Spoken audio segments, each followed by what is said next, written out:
You've activated my trap card.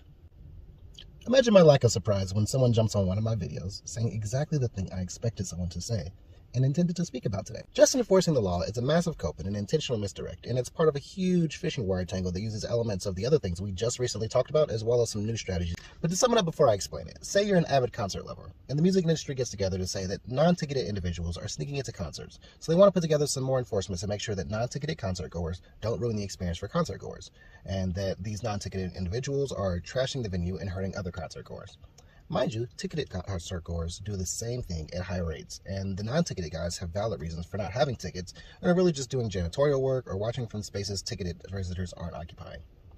And what the music people propose is going up to every concert goer who isn't wearing the clothes they think match the concert, beat them, chain them up, and drag them out of the concert bloody to a pulp, and then throw them in a cage. Then they check and see if they have a ticket afterwards. And they tell you, look, we have to do this. It's the rules that you have a ticket. Everyone following?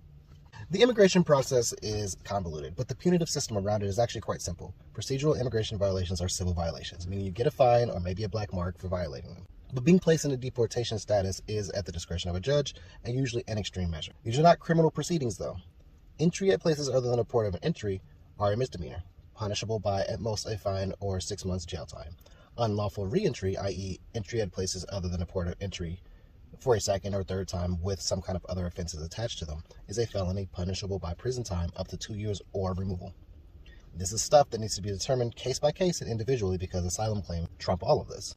But what happens if, instead of adjudicating all of these individual incidents, you just lump all these instances of asylum claims and border crossings into a bunch of mass court cases, label them all illegal crossings, and watch your stats go up? The people running the anti-immigration agenda have been slow-walking a plan to erode the immigration procedures and processes, particularly on the southwest border, since the 1920s. The result is the current administration's detention and deportation machine for everyone from people serving prison sentences for crimes committed in this country to people trying to renew their green cards. It's no longer about following laws because what they're enforcing does not abide any of the laws we have in place.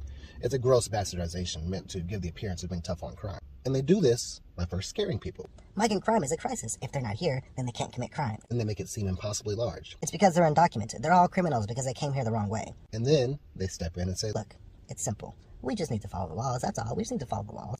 Specifically, these laws were intentionally crafted by racists in the 1920s to inflict maximum harm on non-white persons.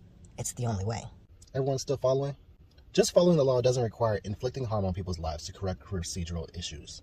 Anyone hiding behind that excuse is just a coward. Let me put this more simply for you guys.